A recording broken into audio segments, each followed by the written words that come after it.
ভগবান আর ভুল, এই দুই একই অক্ষর দিয়ে শুরু হয়। শুধু তাই নয়, এদের দুজনের রাশিও সমান। এবারে আপনারা বলবেন যে ভগবান, ভুল, এদের মধ্যে কিভাবে মিল থাকতে পারে? অনেক বড় মিল আছে। না শুধু এ এক অক্ষর দিয়ে শুরু হয়, বরং এদের বিজয় মন্ত্রটাও এক। ভগবানকে মানুন, তাকে বিশ্বাস করুন, তাকে স্বীকার করুন। এটা করলে মনের দৃষ্টি থেকে ভগবানকে দেখা যায়, আর উনি আপনাকে সমৃদ্ধ করে তোলেন। ভুলের সাথেও এটাই ঘটে। নিজের ভুল স্বয়ং মেনে নিলে, স্বীকার করে নিলে, সব কিছুই স্পষ্টভাবে দেখতে পাবেন। যেদিন থেকে আপনি নিজের ভুল মেনে নিতে শিখবেন, সেদিন থেকে সেই ভুল শোধরানোর প্রক্রিয়াও শুরু হয়ে যাবে। আপনি বুঝে যাবেন নিজের ভুল কিভাবে শোধরাতে হয়। তাই মনে রাখবেন, নিজেকে শ্রেষ্ঠ করে তোলার জন্য নিজের ভুল স্বীকার করা অত্যন্ত প্রয়োজনীয়। এই জীবনে শান্তি আনার জন্য ঈশ্বরকে মেনে নেওয়াও অত্যন্ত প্রয়োজনীয়। সবসময় নিজের গুণ এবং নিজের দোষ মনে রাখবেন। আজীবন সুখী থাকবেন। রাধা রাধা।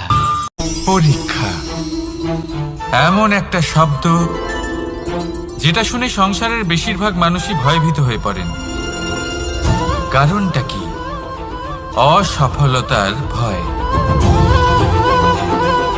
পরীক্ষা এই শব্দের যদি আমি অন্য দিকটা দেখাই, তার তাৎপর্য এই নয় যে আপনার দুর্বলতা সবার সামনে তুলে ধরবে।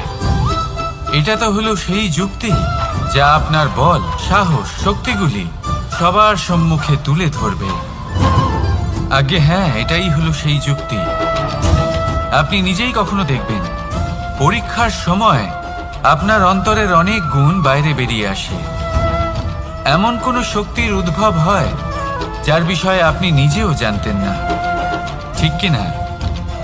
তাই এই পরীক্ষাকে কখনো ভয় পাবেন না। বিশ্বাসের সাথে নির্ভীক হয়ে এটার সম্মুখীন হন।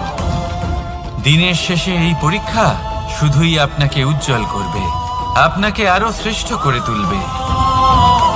তাহলে আসুন আমার সাথে ভালোবেসে বলুন, রাধা রাধা।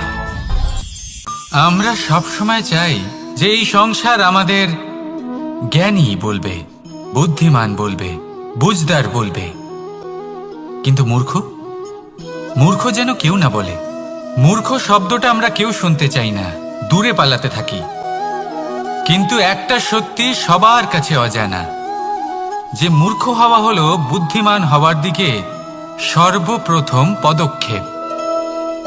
আপনি যত খুশি দিগ্গজ জ্ঞানী মানুষদের সাথে আলাপ করুন, যত ইচ্ছে কথা বলুন, যতই জ্ঞানের কথা আলোচনা করুন, অভিজ্ঞতা মূর্খ হবার পরেই পাওয়া যায়, তাই নয় কি? মূর্খ হবার পরে আপনি এটা বুঝতে পারবেন যে কি করা উচিত নয়। জ্ঞানী ব্যক্তি আপনাকে এটা বলবেন যে কি করা উচিত। আর এই সংসারে কি করা উচিত তার থেকেও অনেক বড় জ্ঞান হলো কি করা উচিত নয়। সেই জন্য সব সময় মনে রাখবেন, আপনার করা কিছু ভুল আপনাকে যদি কেউ মূর্খ বানিয়ে থাকে, ছল চাতুরি করে থাকে, তাহলে কোনো ব্যাপার নয়। এটা শেষ পর্যন্ত আপনাকে আরো বুদ্ধিমান করে তুলবে। এই মুহূর্তে ধন্যাত্মক থাকুন। এই সংসার আপনাকে অবশ্যই জ্ঞানী বলবে। রাধা রাধা। আপনি কি কখনো একজন মালিকে একটা বাগানের যত্ন নিতে দেখেছেন? যদি কখনো একটা গাছে উই ধরে যায়, মালি তখন শুধু সেই গাছের নয়, সমস্ত বাগানের চিকিৎসা করায়। আপনারা হয়তো বলবেন, এ কেমন মূর্খতা? যখন উই একটা গাছে লেগেছে, সমস্ত বাগানের চিকিৎসা কেন করাতে হবে? এ তো অযথা পরিশ্রম করা। কিন্তু মালি খুব ভালো করে জানে যে উই হয়তো একটা গাছে লেগেছে, কিন্তু তা সমস্ত বাগানকে নাশ করে দিতে পারে। এবার মালির এই শিক্ষা, এই জ্ঞান অন্য অনেক জায়গাতে প্রযোজ্য। এই সংসারে আমরা শুধুমাত্র নিজের পরিবারের কথাই চিন্তা করি, তাদের যত্ন নিই, চেষ্টা করি যেন তারা ভালো থাকেন, সুখে থাকেন। আর সেই সময় এই সমাজের কিছু বিরোধী মনোভাব এই সমাজকে গ্রাস করে ফেলে, এই সমাজকে নষ্ট করে ফেলে। কিন্তু আমাদের নজর শুধু আমাদের পরিবারে থাকে। সেই জন্য যখন কথা ওঠে রাষ্ট্রের, দেশের, তখন তার জন্য সিদ্ধান্ত নিতে হবে, তখন তার জন্য ত্যাগ করতে হবে। আর মনে রাখবেন, যে সমস্যায় আসুক তার সমাধান পূর্ণরূপে বাঞ্ছনীয়। এই সংসারে প্রত্যেক ব্যক্তি যদি নিজের পরিবারেরও খেয়াল রাখেন এবং সমাজেরও খেয়াল রাখেন এবং সঠিকভাবে এই দেশেরও খেয়াল রাখেন, তবেই এই দেশ সম্পন্ন হতে পারবে। তাহলে আপনিও সেই প্রয়াস করুন আর আমার সাথে ভালোবেসে বলুন, রাধা রাধা। কথায় বলা হয়, জীবনে ভালোবাসাই হলো সুখের মূল। এটা সত্য। এবার প্রশ্ন হলো এটাই যে এই ভালোবাসা কার সাথে করা উচিত। যদি আপনি কিছুক্ষণের জন্য সুখ পেতে চান, তাহলে ভালোবাসুন নিজের রুচি মতো। যদি আপনি কিছুদিনের জন্য সুখ পেতে চান, ভালোবাসুন নিজের বন্ধুদের। যদি আপনি কয়েক মাসের জন্য, কয়েক বছর বা অনেক বছরের জন্য সুখী হতে চান, তাহলে ভালোবাসুন নিজের পরিবারকে, মাতা পিতা, নিজের সন্তান, স্বামী স্ত্রী, নিজের আত্মীয়দের। কিন্তু যদি আপনি চিরকালের জন্য সুখী হতে চান, তাহলে ভালোবাসতে হবে শুধু নিজের কর্মগুলিকে। কারণ সম্পর্ক যেমনই হোক না কেন, কখনো না কখনো ভেঙে যাবেই। এই সংসার হলো এমনই যে যাদের সঙ্গ আমরা পাই, তাদের সঙ্গ একদিন ত্যাগ করতে হয়। শুধু কর্মই হলো এমন এক সঙ্গ যা কখনো আপনাকে ত্যাগ করবে না। আপনার মৃত্যুর পরেও এই কর্ম আপনাকে বাঁচিয়ে রাখবে। তাই সবসময় মনে রাখবেন, এই কর্ম ধর্ম মনে করে পালন করা উচিত। জীবনের শেষ মুহূর্ত পর্যন্ত কর্মকে ভালোবাসুন। জীবনের শেষ মুহূর্ত পর্যন্ত সুখে থাকবেন। আর আমি তো সবসময় বলি, শুধু কর্ম করতে থাকো, ফলের চিন্তা করো না। তাহলে আসুন আর আমার সাথে ভালোবেসে বলুন, রাধা রাধা। দ্বিধাবোধ। অনেক সময় আমরা জীবনে সেই বাঁকে এসে পৌঁছই যেখানে আমরা বুঝতেই পারি না যে এবার কোন দিক নির্বাচন করা উচিত।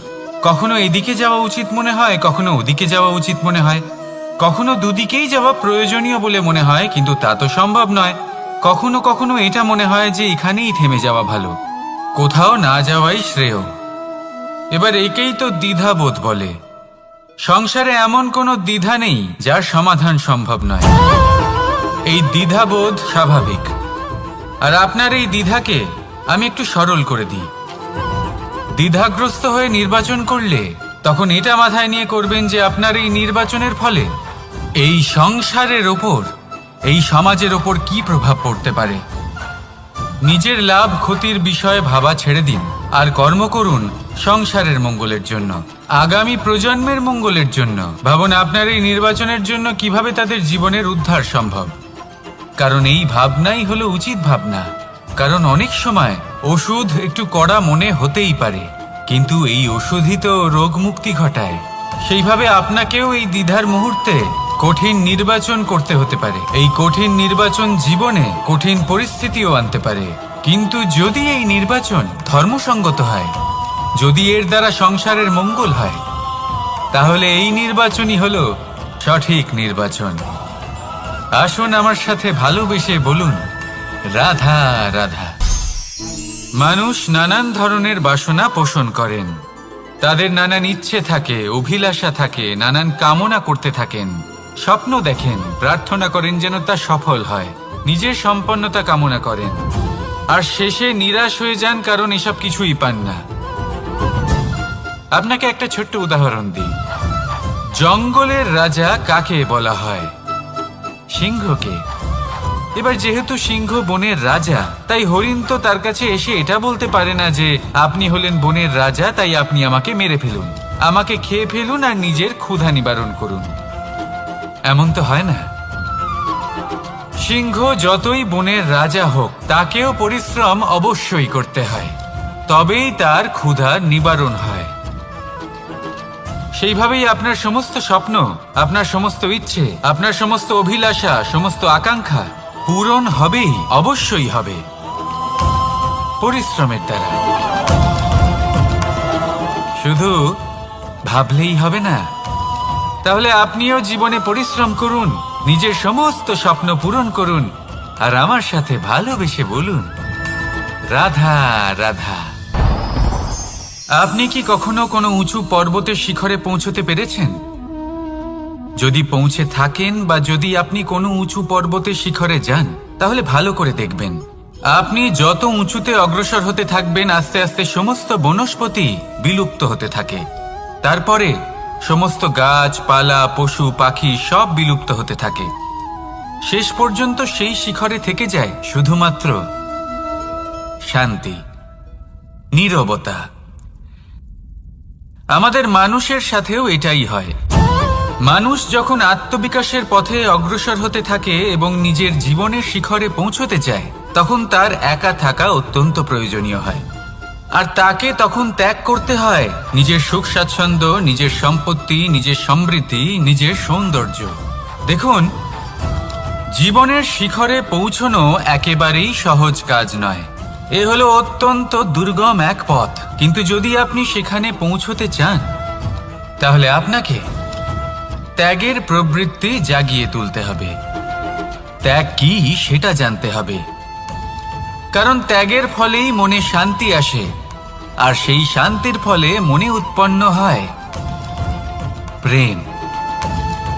আর এই প্রেমই হলো জীবনের অন্তিম লক্ষ্য। তাহলে আসুন আমার সাথে ভালোবেসে বলুন, রাধা রাধা।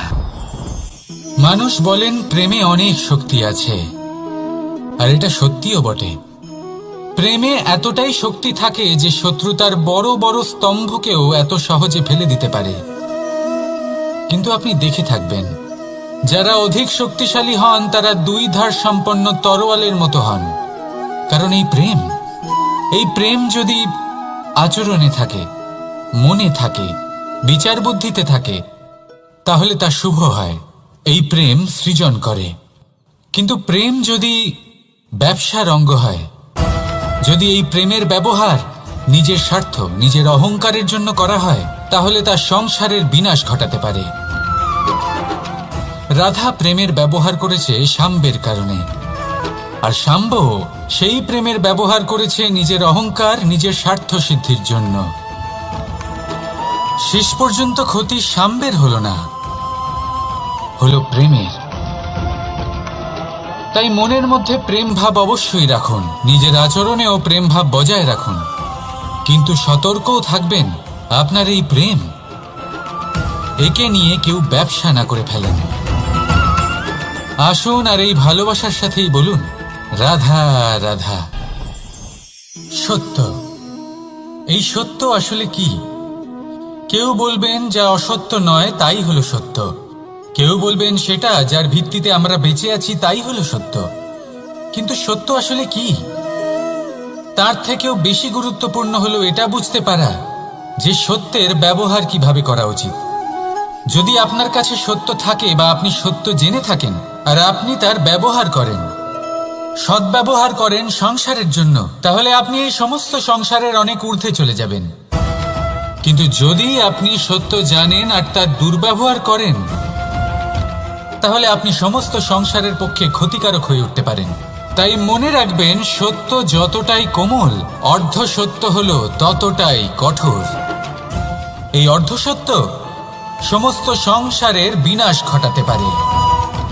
সেই জন্য জীবনে সত্যের বিষয়ে সম্পূর্ণ সত্য জানতে শিখুন। এ হলো অত্যন্ত গুরুত্বপূর্ণ।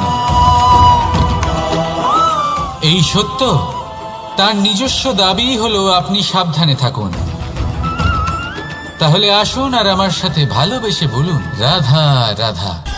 পঞ্চমহাভূত, জীবন রচনায় এর অবদান অনস্বীকার্য। এই পঞ্চমহাভূত আসলে কি? জল, বায়ু, অগ্নি, মাটি আর আকাশ।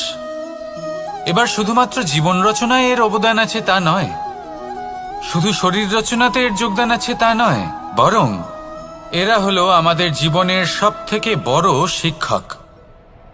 এবার আপনারা সকলে চমকে যাবেন। হয়তো আপনারা এই দৃষ্টিভঙ্গি দিয়ে কখনো দেখেননি। আমি আজ আপনাদের বোঝাবো। এদের মধ্যে সবথেকে বড় তত্ত্ব জল। এ আমাদের কি শেখাচ্ছে? এই জল, এর নামই হলো জল, কিন্তু এ কখনোই আমাদের জ্বালায় না, আমাদের জ্বলনের কারণ হয় না। তাহলে কি করে? আমাদের তৃষ্ণা মেটায়, আমাদের শীতলতা প্রদান করে, জীবন দান করে। এর দ্বারা আমরা কি শিক্ষা লাভ করি? যে আপনার উৎপত্তি যেখান থেকেই হোক না কেন, আপনি যেখানেই জন্মগ্রহণ করুন না কেন, আপনার কর্ম সর্বদা শ্রেষ্ঠ হওয়া উচিত। আপনি জলকে যে কোনো পাত্রে রাখুন না কেন, সে সেই অনুসারেই নিজের আকার ধারণ করে নেয়। এর দ্বারা আমরা কি শিক্ষা পাই? এই শিক্ষাই পাই যে যে কোনো পরিস্থিতিতেই নিজেদের মানিয়ে নিতে হবে, নিজেকে সেরকম করে নিতে হবে। যে দেশেই থাকি না কেন, যে স্থানেই থাকি না কেন, যে পরিস্থিতিতেই থাকি না কেন, যে ব্যক্তির সাথেই থাকি না কেন, আমাদের সুখময় হয়ে জীবন অতিবাহিত করা উচিত। দেখুন, আমাদের কত বড় একটা শিক্ষা দিল এই জল, যা আমরা কোনোদিন দেখতেই পাইনি। নিজেকে জলের মতোই করে তুলুন। সুখের ধারায় স্বাচ্ছন্দ্যে প্রবাহমান হতে থাকবেন আপনি। নিজের আকারকে ভেঙে ফেলুন, নিজের সীমা লঙ্ঘন করুন। আপনি অবশ্যই একদিন মহানুভবতা অনুভব করবেন। তাহলে আসুন আর আমার সাথে ভালোবেসে বলুন, রাধা রাধা।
আমরা কি শিক্ষা পাই?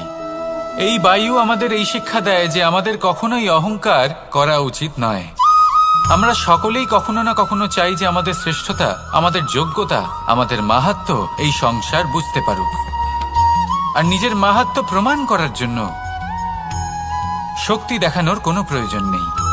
কারণ যখন কোনো ব্যক্তি, এই সমাজ, এই সংসার আপনাকে নিজের থেকে দূরে করে দেবে, আপনার থেকে দূরে চলে যাবে, তখন আপনার মাহাত্ম্য কি তার আভাস সে নিজে থেকেই অবশ্যই পেয়ে যাবে। আপনার কিছুই করার প্রয়োজন নেই। বায়ুর মতো হয়ে উঠুন। বায়ু যার কিনা কোনো ভার নেই, কিন্তু যখন সময় আসে, যখন সে তুফানের রূপ নেয়, তখন অত্যন্ত বড় বড় বিধ্বংসী কাজ সে করে ফেলে। আর তখন এর শক্তির কোনো তুলনাই হয় না। বায়ু, যে নিজের সঞ্চালন দ্বারা পৃথিবীকে প্রাণ দেয়, নিজের পরিবহন দ্বারা এই মেঘ সৃষ্টি করে, এই ধরিত্রীর তৃষ্ণা নিবারণ করে। বায়ুর মতো যদি আপনি হয়ে উঠতে পারেন, তাহলে হালকা হয়ে যাবেন, ওপরে উঠতে পারবেন এই সংসার, এই ভৌতিকতা, এই মোহ মায়া থেকে। আর তখন আপনি বুঝতে পারবেন যে প্রেম কাকে বলে। তখন আপনি বুঝবেন যে দান করাই হলো জীবন। তাহলে আসুন আর আমার সাথে ভালোবেসে বলুন, রাধা রাধা। জীবনের পঞ্চমহাভূতের মধ্যে একটা তত্ত্ব হলো আকাশ। আকাশ যা কিনা নিরাকার, যার কোনো আকার নেই। আকাশ যা হলো অনন্ত। আর আমাদের সবসময় মনে হয় যে এই আকাশ আমাদের সাথে জড়িয়ে রয়েছে। কেন? এবার এই আকাশ আমাদের জন্য কি না করে। আকাশ আমাদের ওড়বার স্বাধীনতা দেয়। আকাশ মেঘকে ধারণ করে যাতে আমাদের তৃষ্ণা মিটতে পারে। এই আকাশ সূর্য এবং চন্দ্রকে তার যথাস্থান দেয় যাতে আমরা প্রকাশও পেতে পারি, আবার অন্ধকারও, যাতে আমাদের জীবনে সামঞ্জস্য বজায় থাকে। আকাশের থেকে অনেক কিছুই শেখার রয়েছে। যদি আমরাও আকাশের মতো হতে পারি, আমাদের আপনজনদের সেই স্বাধীনতা দিতে পারি যাতে তারা উঠতে পারেন, যাতে তারা নিজেদের স্বপ্ন পূরণ করতে পারেন, যার ফলে তারা নিজেরাই এই জীবনকে অনুভব করতে পারেন, নিজের পায়ে দাঁড়াতে পারেন, তাহলে ভাবুন আমাদের অস্তিত্ব কতটা বড় হয়ে যাবে। যদি আপনি আকাশের মতো হতে পারেন, তাহলে আপনিও আকাশের মতোই অনন্ত হয়ে উঠবেন। তাহলে আসুন আর আমার সাথে ভালোবেসে বলুন, রাধা রাধা। পঞ্চমহাতত্ত্ব, পঞ্চমহাভূত, এদের বিষয়ে আমি আপনাদের সবকিছুই বলে দিয়েছি। কেন? এরা আমাদের জীবনের সব থেকে বড় শিক্ষক। আর এদের থেকে আমরা কি শিক্ষা পাই? নিশ্চিত রূপে এই পঞ্চমহাতত্ত্ব আমাদের দেহের নির্মাণ করে, কিন্তু একটা ষষ্ঠ মহাতত্ত্ব রয়েছে। এমন এক তত্ত্ব যার না কোনো ভার আছে, না কোনো পরিমাণ আছে, কিন্তু তা হলো অত্যন্ত গুরুত্বপূর্ণ, ভাবনা। কেউ একে আত্মা বলে, কেউ একে বিবেক বলে, কেউ একে প্রাণ বলে, আর কেউ বলে চেতনা। এবার এই চেতনা যখন পঞ্চমহাতত্ত্বের সাথে জুড়ে যায়, এক হয়ে যায়, তখন মানুষের জীবনের নির্মাণ হয়। এবার আপনার দেহের নির্মাণ জন্ম থেকেই পঞ্চমহাতত্ত্ব করে দেয়, কিন্তু এই ভাবনা, এই চেতনা, একে আপনি নিজেই এগিয়ে নিয়ে যেতে পারেন। একে দিশা দেখাতে হবে, এর বিকাশ আপনাকেই করতে হবে। কিভাবে? তা আপনার উপর নির্ভর করছে। আপনি এর সদ্ব্যবহারও করতে পারেন, দুর্ব্যবহারও করতে পারেন। এমন এক দিশা দিতে পারেন, এমন সদ্ব্যবহার করতে পারেন যে আপনি নিজেই কোনোদিন ভগবত গীতার জ্ঞান দিলেন। এমন দুর্ব্যবহার করতে পারেন, এমন দিশাও দিতে পারেন যে আপনি হয়তো শকুনের মতোই মহাভারত রচনা করলেন। এই চয়ন আপনারই। শুধু এই চেতনার শুদ্ধতার দিকে বিশেষ নজর রাখতে হবে। যদি এই চেতনা শুদ্ধ হয়, তাহলে প্রেম থাকবে। আর যদি এই চেতনা অশুদ্ধ হয়, তাহলে বিদ্বেষ হবে। আর আমার মতে সুখ এবং শান্তি প্রেমের দ্বারাই লাভ হবে, বিদ্বেষ দ্বারা নয়। তাহলে আসুন আর আমার সাথে ভালোবেসে বলুন, রাধা রাধা। জীবনের পঞ্চমহাতত্ত্বের মধ্যে পঞ্চম তত্ত্ব অগ্নি। অগ্নি যা জ্বালাতে সাহায্য করে, কিন্তু তা উত্তাপও প্রদান করে। নিশ্চিত রূপে অগ্নি আমাদের জ্বালিয়ে দিতে পারে, কিন্তু আপনি কি কখনো এটা ভেবে দেখেছেন যে আগুন, তাকে নিজেকে কতটা জ্বলতে হয়, তাকে নিজেকে কতটা তাপ সহ্য করতে হয়? ও নিজে জ্বলে আমাদের উত্তাপ প্রদান করার জন্য, ও নিজে জ্বলে আমাদের ঊর্জা দেবার জন্য, আমাদের আলো দেবার জন্য, অন্ধকারে পথ দেখানোর জন্য, শত্রুর সাথে মোকাবিলা করার জন্য আমাদের সাহায্য করে, নিজে জ্বলে। যখন আমরা কোনো দেবতার জন্য যজ্ঞ করি, তখন দেবতার ভোজন গ্রহণ করার নিমিত্ত হয় এই অগ্নি। কত কিছু ওকে সহ্য করতে হয় আমাদের এত কিছু দেবার জন্য। আপনিও আগুনের মতো হয়ে উঠুন, নিজে কষ্ট সহ্য করুন অন্যকে সাহায্য করার জন্য, তাদের জীবন উদ্ধার করার জন্য, নিজের প্রিয়জনের জন্য, নিজের পরিবারের জন্য, নিজের মাতা পিতার জন্য, এই সমাজের জন্য। নিজে কষ্ট সহ্য করুন, প্রকাশের কেন্দ্রবিন্দু হয়ে উঠুন, আর সকলকে পথ প্রদর্শন করুন, সবাইকে পথ দেখান। যেদিন আপনি আগুনের মতো হয়ে উঠবেন, সেই দিন ঠিক যেমন অগ্নিকে পুজো করা হয়, আপনিও সেইভাবে পূজনীয় হয়ে উঠবেন।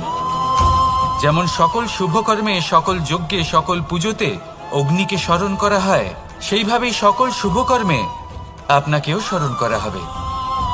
আর যেদিন আপনি এরকম হয়ে উঠবেন সেই দিন জীবনের বাস্তব মর্ম কি আপনি তা বুঝতে পারবেন। তাহলে আসুন আর আমার সাথে ভালোবেসে বলুন, রাধা রাধা।